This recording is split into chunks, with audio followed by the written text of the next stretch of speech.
Wir starten, wie gesagt, heute in diese fantastische neue Serie Detox. Und wenn du Detox jetzt eingibst und googelst und sagst, okay, was geht es denn genau? Ziemlich einer der ersten Treffer, die kommen, ist von der Krankentagegeldversicherung SWIGA. Die finden das sehr wichtig, dass du Detox machst, weil dann müssen die nichts zahlen, du gesund lebst, und sie empfehlen das ab und zu, Säfte, Detox-Wochen zu machen, solche Entschlackungssäfte zu sich zu nehmen, um dann wirklich mit alle Gifte, die irgendwo in dir drin sind, mit Spinat, mit allem Möglichen rauszuschwemmen. Freundliche Empfehlung von der SWIGA an euch, an uns. Als zweiter Treffer kommen direkt 20 Rezepte für grüne Smoothies.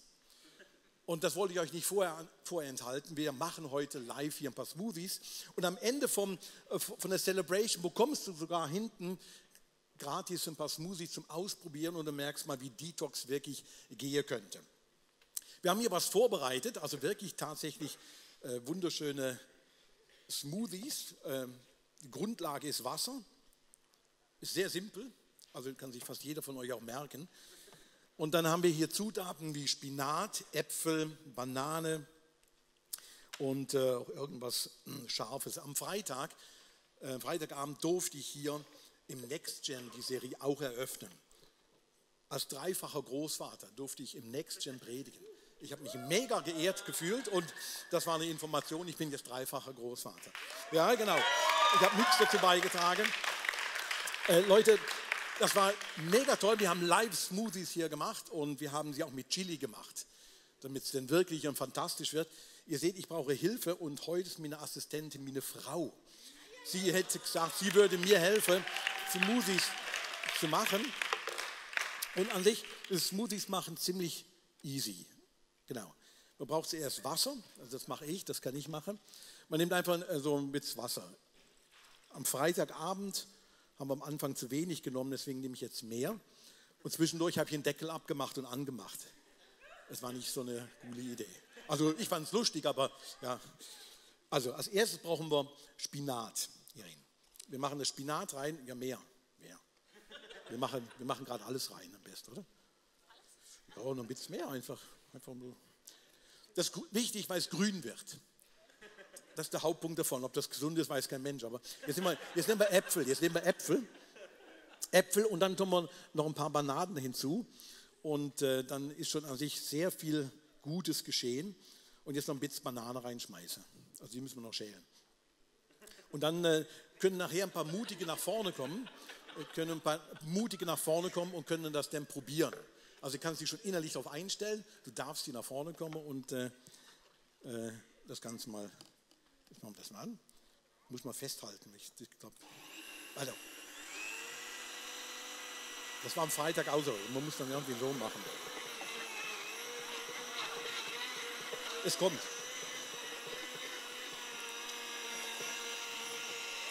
Das sieht schon gut aus.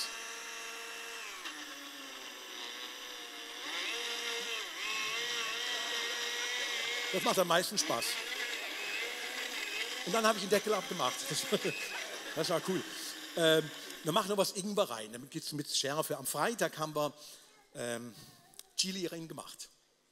Kann ich nur empfehlen. Auf solche Menge ungefähr so 7, 8 Chili. Ist ganz großartig, sage ich euch. Die Leute haben Spaß gehabt, wie sie das getrunken haben. Das machen wir heute Morgen nicht. Wir sind schon wenig älter. Von daher, wir wollen nicht alles ausprobieren mehr im Leben. Wir haben schon genügend ausprobiert, und das braucht man nicht. Aber es ist wirklich sehr interessant. Nehmen wir das mit da drin. Okay, und jetzt nochmal Gas geben, richtig. So. Und jetzt dürft ihr live probieren. Jetzt wird es wirklich spannend. Augenblick. Jetzt den Deckel ab. Wer ist mutig von euch und kommt? Mitch, das wusste ich, dass du kommst. Das ist als Erster natürlich. Und ihr müsst sagen, dass es schmeckt. Bitte, nächste. Haben wir noch mehr Becher? Ja, hol einer Becher. It's amazing. It's amazing. Das ist wie beim Abendmahl fast. Ja. Ihr kriegt nach der Celebration alle die Möglichkeit, hinten Smoothies zu probieren. Können es auch selbst mit mir mixen und ja, fantastisch. Wer will noch nicht, wer hat noch? Komm, wir machen es so. Ich gebe euch das mit. Das ist das Einfachste. Ich will, ich muss probieren. Das hat der Producer gesagt. Also einmal probieren. Schmeckt gut? Bisschen Chili. Ich hab's, ja, es reicht. Zu viel ist nicht gesund. Ist gut. So viel zum Smoothie machen. Nimmst du das mit runter besser, ja? Das Verrückte bei dem ganzen Detox ist, du kriegst 20, 30, 40 Rezepte und viele dieser Dinge versprechen uns tatsächlich, du wirst entschlackt, hinterher, du sollst schöner aussehen. Hat noch nicht gewirkt bei mir, aber es kommt ja noch. Und es soll dein Immunsystem stärken.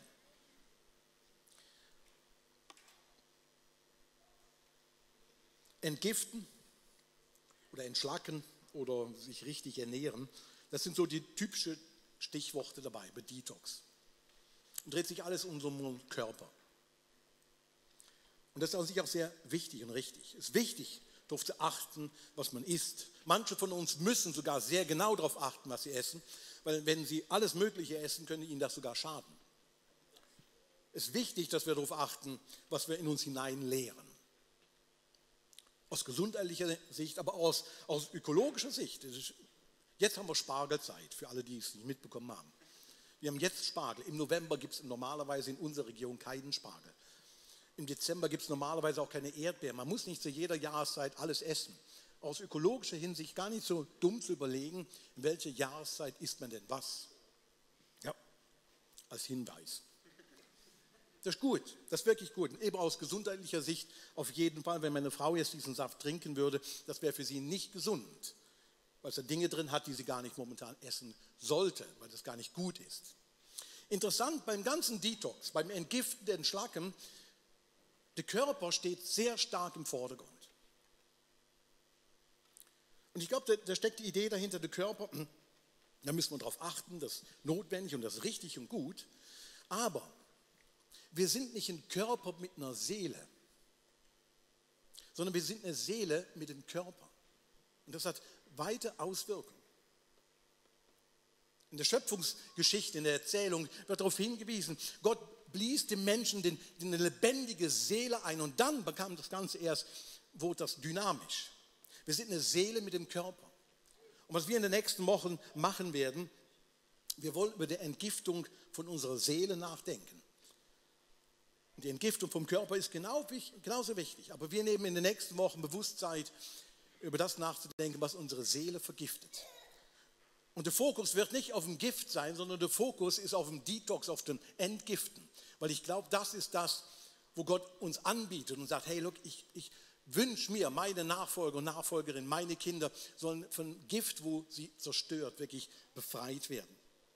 Wir werden unter anderem über die beschwerte Seele in den nächsten Wochen mal reden.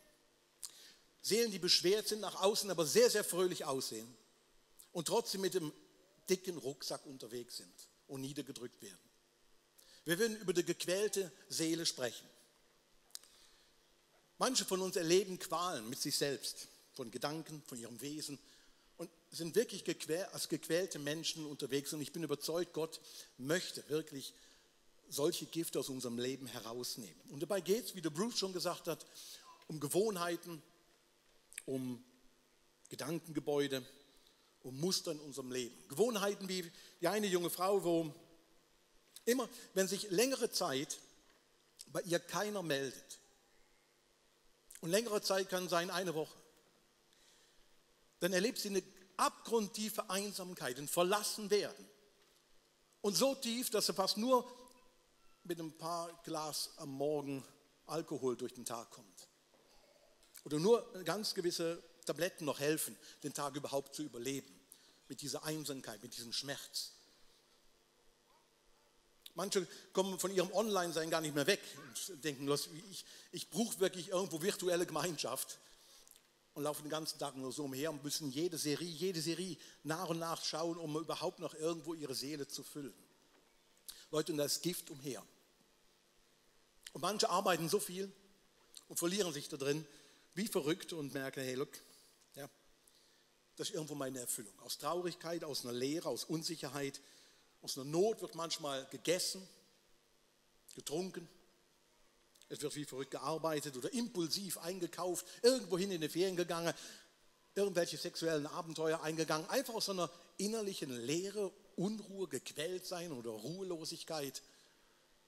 Und dann kommt auf einmal Gift in unser Leben. Und wenn du jetzt da sitzt und denkst, jo, das wird mir nicht passieren, da bin ich sicherlich geimpft für. Freu dich mal nicht zu früh. Wacht ab, wenn Gift entsteht schleichend in unserem Leben. Das fällt nicht wie eine Lawine auf einmal auf dich runter. Es kommt so ganz allmählich in unser Leben hinein und fängt unser Leben an zu vergiften, ganz verschiedene Bereiche. Und wir meinen dann mit der Zeit, dass diese größeren und kleineren Trostpflaster uns tatsächlich helfen. Aber sie vergiften unser Leben, unsere Beziehungen, sogar unseren Geldbeutel. Um das alles geht es in den nächsten Wochen. Aber eines der wichtigsten Sachen am Start von der Serie ist mir Folgendes heute. Wie können wir seelisches Detox erleben? Das ist mir das Wichtigste von allem. Wie kann das Gift wieder rauskommen aus unserem Leben? Und der heutige Punkt ist mir in den letzten Wochen sehr, sehr wichtig geworden. Während in unserem Alltag tun wir viele Dinge praktizieren, die wir mehr oder weniger ziemlich selbstverständlich für uns alle sind. Du hast dich wahrscheinlich heute Morgen, höchstwahrscheinlich, selbst angezogen. Kann ich von ausgehen? Ja. Kaum einer stellt sich morgens hin und sagt, komm, bitte zieh mich an. Außer meine 2-jährige Enkeltochter. Die steht, also sonst läuft sie nackt umher. Der musste sagen, jetzt ziehe ich dich an. Aber alle anderen haben heute Morgen sich vor dem Kleiderschrank hingestanden, haben vielleicht noch den Partner oder Partnerin gefragt, was soll ich denn anziehen? Ich habe ja nichts. Und dann hat man sich angezogen. Das ist selbstverständlich. Wahrscheinlich selbstverständlich hast du heute Morgen auch deine Zähne geputzt. Ich hoffe es. Du hast vor dem Spiegel gestanden an dem Waschbecken, hast das gemacht. Und es wäre fast eigenartig, wenn du jetzt heute Morgen hier reingekommen wärst und würdest umherlaufen und sagen, bitte putz mir mal meine Zähne. Dann würden die meisten dich anschauen und sagen, hast du eine Waffe? Also, was soll das? Putz deine Zähne selbst, du bist erwachsen, du bist für zuständig. Es gibt Dinge, da sind wir für zuständig. Und die müssen wir tun, Zähne putzen. Genauso wäre es eigenartig, wenn du jetzt heute Morgen hier hingekommen wärst oder kommst, und es wäre befremdlich, wenn du zum Beispiel den Zahnbürste mitgebracht hättest und würdest jetzt einfach hier umherlaufen und würdest hingehen, darf ich dir die Zähne putzen? Er macht natürlich mit. Das wär komisch. Das wäre komisch, wenn du mit den Zahnbürste hier umherlaufst und sagst, ich möchte gerne diesem jungen Mann hier die Zähne putzen. Warum? Da bist du dich für zuständig. Da ist er für zuständig. Keiner kommt auf die Idee zu sagen, look, ich möchte unbedingt dir die Zähne putzen. Warum? Weil wir lernen das ist unsere eigene Verantwortung. Solche Dinge lernt man von klein auf. Unsere Enkeltochter war in der letzten Woche ein paar Tage bei uns, hat übernachtet und jeden Abend haben wir da gestanden und Zähne geputzt. Die muss das lernen. Zahnpasta drauf und dann hat sie es angefangen, dann muss sie sagen, nein, das ist nicht zum Ablutschen, nein, das ist zum Putzen, nein, du sollst das nicht runterschlucken direkt wieder, nein. Und irgendwann hat sie da gestanden, hat ihre Lippen geputzt. Und dann habe ich gesagt, hey, nein, Zähne putzen. Sie, Ich sagte, dann putzt halt deine Lippen. Du wirst merken, was da rauskommt. Mit der Zeit war es dann rot und das war dann auch nicht gut. Wir lernen das. Zähne putzen, anziehen, ganz normale Dinge in unserem Leben. Da wissen wir, dafür sind wir zuständig. Und das klappt in der Regel auch ziemlich gut. Interessanterweise, wenn es um die Pflege unserer eigenen Seele geht, da vernachlässigen vieles geistliche Zähneputzen. Die Pflege der eigenen Seele, wenn es um unsere Befindlichkeiten, Emotionen, unsere Verantwortung für unser Innenleben geht. Und das merkt man interessanterweise manchmal in so Gesprächen, dann heißt es auf einmal, wenn du fragst, hey, wie geht's dir? So, wirklich. Und einer sagt, oh Mensch, ist so ein Stress, bei meiner Arbeit, bei meinen Eltern, mit meiner Familie. Mein Chef kommt andauernd mit neuen Sachen, ich muss dieses und jenes noch machen und da ein Termindruck und das belastet, stresst mich. Das wirklich, wenn mein Ehepartner wirklich mal ein bisschen mehr Rücksicht nehmen würde, dann würde es mir auch besser gehen und so weiter. Das sind so leichte Hinweise darauf, dass irgendwo im Miteinander es anstrengend ist. Mein Wohlbefinden hängt dann automatisch von dem anderen ab, was er macht oder eben auch nicht macht. Wie er sich verhält oder wie sich missverhält mir gegenüber. Und interessanterweise, sehr schnell ist dann auch der andere wie ein Stück Schuld an der Geschichte.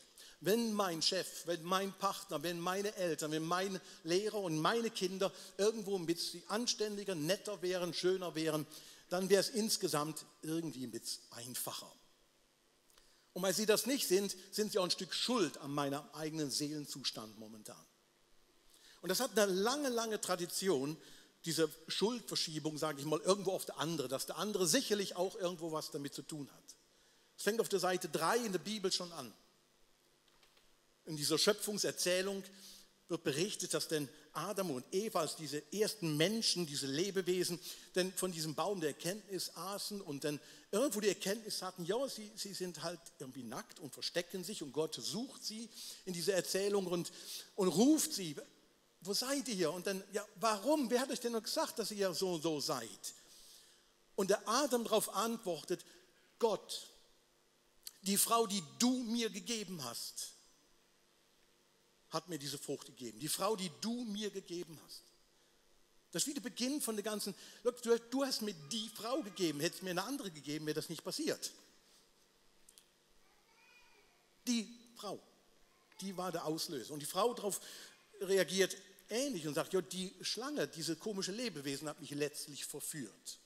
Dabei waren beide selbstverantwortlich. Beide waren verantwortlich dafür, für ihre Taten. Und mit dem Reflex, dass der andere halt schuld ist, ich glaube, da bleiben wir weit unter der Würde und unter der Reife, die Gott uns vorgedacht hat. Gesagt hat, hey, du bist in Würde, du bist mein Gegenüber. Und ich glaube, dass du entscheiden kannst. Interessanterweise, die Bibel, die spricht sehr prominent davon, dass wir Verantwortung für unsere Seele übernehmen sollten. Und deswegen ist dieses Detox-Thema, denke ich, auch so wichtig. In den Sprüchen im Alten Testament da steht, mehr als alles, was man sonst bewahrt, behüte dein Herz. Denn in ihm entspringt die Quelle des Lebens. Mehr als alles, was man sonst bewahrt, behüte dein Herz. Mit anderen Worten, trag Sorge zu deiner Seele. Trag Sorge, mit was du dich abfüllst. Was in dich hineinkommt, in deine Seele. Das hat Auswirkungen. Das ist nicht einfach so, ja, ich mache das, ich schaue einfach eine halbe Woche Serien, ich mache dies und jenes. Es hat Auswirkungen, was wir in unsere Seele hineinlassen. Das ist wie beim Zähneputzen. Wenn wir gelernt haben, Zähne zu putzen und das praktizieren, dann hast du an sich eine Voraussetzung dafür, dass du ein gutes Gebiss hast. Und wenn du das nicht machst, dann ist die Wahrscheinlichkeit, dass du irgendwann schlechte Zähne bekommst, ziemlich hoch. Die Person auf dem Bild, wo ihr es gerade seht, die hat 15 Jahre lang ihre Zähne nicht geputzt. 15 Jahre lang. Aus verschiedenen seelischen Umständen heraus hat sie sich auch nicht mehr rausgetraut, schon gar nicht mehr zum Zahnarzt. 15 Jahre lang. Dann passiert sowas. Wenn wir 15 Jahre lang nicht unsere Seele pflegen, Leute, könnt ihr euch das Bild dann vorstellen. Es passiert Ähnliches. Was Gesundes stirbt ab, es wird faul, es verkümmert. Es ist hinterher nicht mehr lebendig. Ich denke, wir müssen lernen, dass die Bibel sehr viel Verantwortung uns schenkt und sagt, hey, dafür bist du zuständig, dafür ist nicht Gott zuständig, sondern dafür bist du zuständig. Es ist wie beim Zähneputzen. Keiner von uns kommt auf die Idee, sich morgens oder abends vor den Spiegel hinzustellen, sich ein Zahnbürstchen hinzulegen, wegen mir noch die Hände aufzumachen, verklärt gegen den Himmel schauen und sagen, komm, Heiliger Geist, putze mir die Zähne. Wenn dein Partner neben dir stehen würde, würde er sagen, alles klar? Das beten wir nicht. Warum? Weil wir wissen, Gott wird dir nicht deine Zähne putzen. Er wird das nicht machen, weil das ist dein Job. Mit anderen Worten, Leute, es hört sich simpel an, aber das hat eine große Tragweite. Es hat sich wirklich eine große Tragweite. Weil wir sind für unsere Seele zuständig und nicht primär Gott ist für unsere Seele zuständig. Das ist meine Aufgabe. Meine Aufgabe, meine Seele zu bewahren. Wie geistliches Zähneputzen. Oder mit dem Gebot aus dem 3. Mose, mit den Worten zu sprechen, liebe deinen Mitmenschen wie dich selbst. Das kommt aus 3. Mose 19. Wird im Neuen Testament zigmal zitiert, unter anderem im Brief an die Kirche in Galatien. Und nirgendwo, wo das zitiert wird, fehlt dieser Zusatz, wie dich selbst. Das hat wirklich einen Zusammenhang. Nächstenliebe und die Pflege, die Liebe zu sich selbst. Wenn du ein Mensch bist, der sich selbst nichts gönnt, dann wirst du auch anderen nichts gönnen. Wenn du ein Mensch bist, der immer den Drang hat, dann Nummer 1 zu sein, dann werden alle anderen tatsächlich immer nur Nummer 2 sein. Aber es ist eine ungesunde Egomanie. Und wenn du ein Mensch bist, der sich selbst nicht schön findet und sagt, nein, wie ich gebaut bin, wie ich aussehe und so weiter, dann wirst du aller Voraussicht nach auch Schwierigkeiten haben, die Schönheit von anderen wirklich als schön zu betrachten, sich daran zu freuen und zu sagen, wow, das ist ein schöner Mensch, der ist wunderbar gemacht worden und der hat die Würde und die Ehre, das ist außergewöhnlich. Selbstliebe und der Nächstenliebe, die hängen eng zusammen. Leute, und Detox, seelisches Entgiften fängt damit an, dass wir Verantwortung für uns selbst übernehmen. Verantwortung für uns übernehmen, für das, was unser Job ist. Und die restliche Zeit möchte ich noch kurz über ein Gift und mehr über das Entgiften sprechen, aber ein Gift, wo ich glaube in unserer Zeit weit verbreitet ist. Ich habe es genannt, das Gift von der ruhelosen Seele. Eine ruhelose Seele. Und ich weiß, dass einige von euch sich allein mit dem Titel sehr identifizieren können. Eine Seele, die wirklich innerliche Unfrieden hat, rastlos unterwegs ist. Und das erste Erwähnen von so einer ruhelosen Seele ist auf Seite 4 in der Bibel. Nach dieser Geschichte mit Adam und Eva kommt die Geschichte später mit den Kindern Kain und Abel, die beiden Brüder. Und die beiden Brüder opfern, und die Geschichte ist sehr komplex, deswegen kann ich sie nicht genau all jetzt wiedergeben und auf jedes Detail eingehen. Aber das Fazit ist, dass beide was gemacht haben und der andere auf seinen Bruder neidisch runterschaut, weil sein Opfer, was er gemacht hat, irgendwo mehr beachtet wurde, mehr gesehen wurde. Und er wird als Folge von dem neidisch auf seinen Bruder. Und die Folge von dem Neid ist, von dem sich Vergleich mit dem anderen ist dann, dass er seinen Bruder tötet. Das ist der erste Mord, der in der Bibel stattfindet. In 1. Mose Kapitel 4. Und Gott geht dann auf diese ganze Geschehnis ein und spricht dann zum Kain folgende Worte. Darum bist du nun von nun an verflucht, weil du deinen Bruder umgebracht und den Acker mit seinem Blut getränkt hast, musst du von diesem fruchtbaren Land fort. Gott straft ihn. Es ist wie ein Fluch, wo er ausspricht auf sein Leben und sagt, hey, du musst weg von hier. Wenn du ein Feld bebauen willst, das Folge denn jetzt, wird es dir kaum noch Ertrag bringen. Ruhelos musst du von Ort zu Ort ziehen. Du wirst ein ruheloser, rastloser Wanderer auf der Erde sein. Ein unruhiger, ruheloser, rastloser Wanderer. Ich denke, etliche von uns kennen das. Wir sind auf der Suche nach diesem wirklichen Frieden, nach diesem Angekommensein und doch merken wir, wir sind nicht richtig fündig. Wir haben zwar viel und manchmal sind wir doch nicht zufrieden mit dem, was wir besitzen und merken so einen Trieb, so ein innerlich angetrieben werden nach mehr, nach anders, ja, nach einem Ort, wo man irgendwo Ruhe findet. Nachts, wenn man wacht wird, rasende Gedanken und man kann sie nicht wirklich noch zur Ruhe bringen. Wodurch wird die Seele unruhig? Gibt es in der Psychologie so verschiedene Schulen, die sagen, das und das und das sind Gründe und das hat mit dem zu tun. Und eine Schule in der Psychologie drückt das sehr aus, wir haben so Grundbedürfnisse in unserem Leben. Und wenn die nicht oder wenig irgendwo in unserem Leben vorkommen oder vorgekommen sind, dann wird die Seele wie unruhig. Es wird wie so ein Fass ohne Boden, so eine toxische, giftige Unruhe kommt in unser Leben hinein. Wenn die Punkte fehlen. Ich gehe nur ganz schnell durch. Sagen, look, ein Punkt ist das Bonding. Sie nennen das Bonding, dass diese körperliche Nähe die man in seinem Leben erfahren muss. Für Babys, eben für ein drittes Enkelkind ist enorm wichtig. Die Babys erleben schon, sie werden irgendwo berührt, sie hören irgendwo zu, sie kommen an der Brust, sie merken, ja, das ist Nähe. Da passiert wirklich Bonding von Mutter, Vater zu so einem Kind. Das ist wichtig für eine Seele. Bindung, stabile Beziehungen in unserem Leben. Freunde über Jahre, Familien, wo man sich darauf verlassen kann, gibt unserem Leben wirklich eine Ruhe. Und wenn es fehlt, wird es unruhig. Autonomie, eine Möglichkeit, was zu entscheiden, wirklich erwachsen werden und sagen, jetzt putze ich mir selbst die Zähne. Das ist so ein wichtiges Erlebnis für Menschen in jedem Alter, dass wir das können. Anerkennung und Selbstwert. Anerkennung, weiß, das kann ich gut. Und das stärkt ihnen Wert. Und das gibt unserer Seele wie so eine tiefe Friede. Sagt, doch, ich werde gesehen, man kennt meinen Namen und ich weiß, was ich kann und was ich auch nicht kann. Identität, was heißt das Identität? Ja, wozu bist du denn hier da? Es geht ja nicht nur um unsere Figur zu polieren, es geht ja nicht nur darum, was wir gut können, sondern für was wird das denn eingesetzt? Wohlbehagen und Lust, sagen sie, ist ein wichtiger Punkt für Ruhe in unserer Seelen. Dass wir Orte haben, Menschen haben, wo uns wohl ist. Im ICF haben wir so diese Sitte, wir nehmen uns in den Arm. Hallo? Manchmal weniger lang, manchmal kürzer. Aber das ist so, wo manche sagen, hey, das tut mir gut. Das tut mir gut, dass ich einfach mal in den Arm genommen werde, weil ich habe nicht viele Leute in meinem Umfeld, die mich in den Arm nehmen. Ich habe keine Ehepartner, ich habe keine Eltern, ich habe keinen. Ich bin froh, wenn einer kommt, einfach in der Kirche mich in den Arm nimmt. Und sagt, das erlebe ich sonst nie.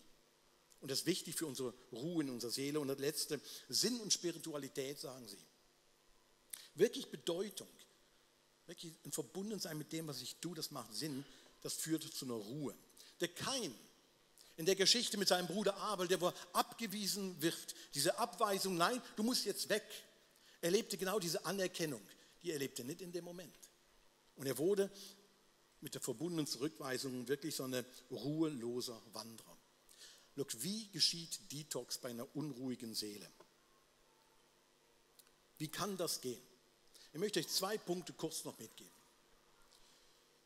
Das eine steht in Psalmen, Psalm 46, Vers 11, da heißt es, sei still und erkenne, dass ich Gott bin.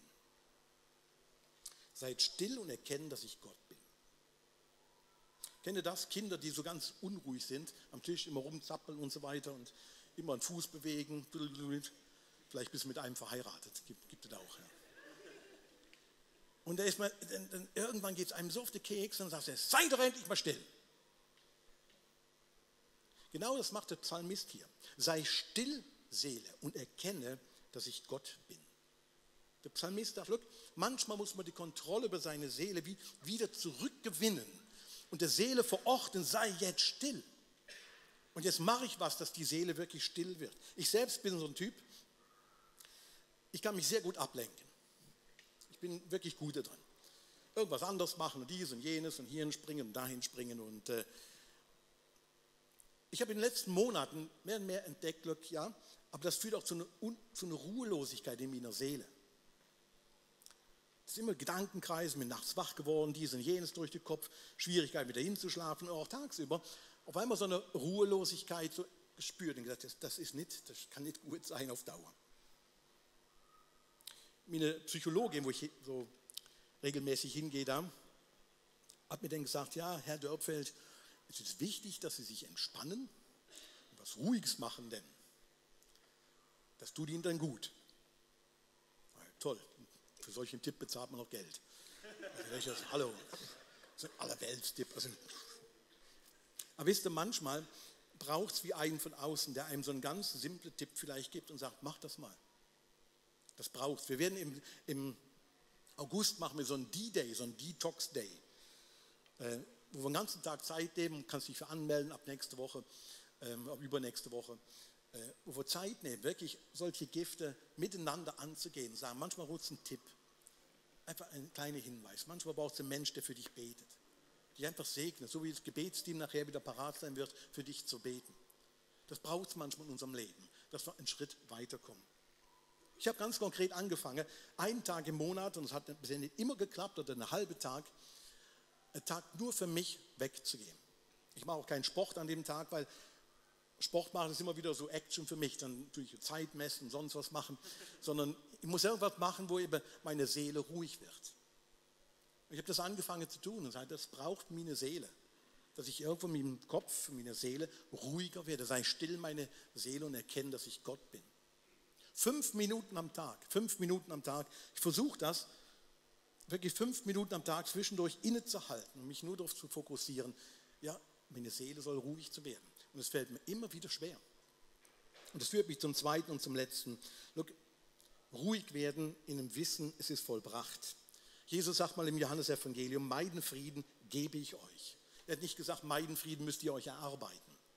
Den müsst ihr euch mal einplanen irgendwie. Er sagt, meinen Frieden gebe ich euch. Als Jesus am Kreuz starb und dann im Johannesevangelium überliefert sagt, es ist vollbracht. Ich glaube, dass er in dem Moment wirklich der Fluch von einem ruhelosen Wanderer Kain wirklich gebrochen hat und gesagt hat, meinen Frieden spreche ich euch zu. Du kannst wirklich Friede und Ruhe für deine Seele erleben.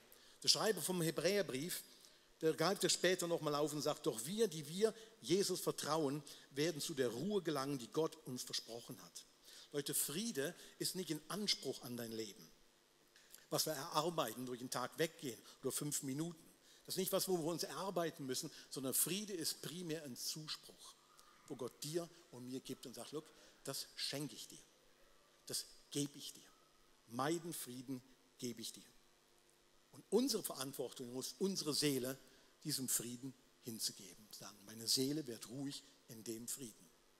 Und was auch immer dir dabei hilft, welches Detox-Mittel dir hilft, das ist entscheidend für unsere Seelen, dass wir Ruhe finden in unserem Zeitalter. Die letzten paar Minuten möchten wir so gestalten. Wir werden jetzt einfach ruhig sein.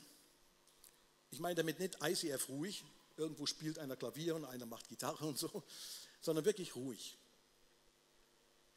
Und fokussiere dich nur vielleicht auf den einen Vers. Meinen Frieden, sagt Jesus, dir gebe ich dir.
Ich möchte mit uns beten. Steht doch dazu auf.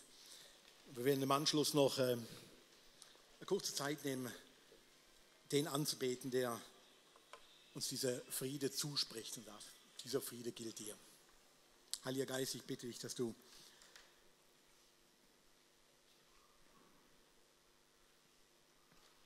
uns einen Frieden, so eine Ruhe gibst, die weit über unseren Verstand darüber hinausgeht. Und gerade den Menschen unter uns, die rastlos und ruhelos heute hier sind, da bete ich, dass du auch dort eintauchst in ihre Gedankenwelt, in ihre Gefühlswelt, in die Gewohnheiten und ihnen besonders nahe kommst. Jesus, ich bin so dankbar, dass der Friede nicht irgendwas ist, was ich mir so erarbeiten muss und mich anstrengen muss und irgendwelche komischen Übungen machen muss, sondern du sagst, hey, das schenke ich dir. Und das ganze Kirche sagen wir, Jesus, du bist unser Friede. Und an dem wollen wir uns ausrichten und wir beten als ganze Kirche, dass du uns das immer wieder neu in Erinnerung rufst und auch neu zu diesem Frieden eben führst.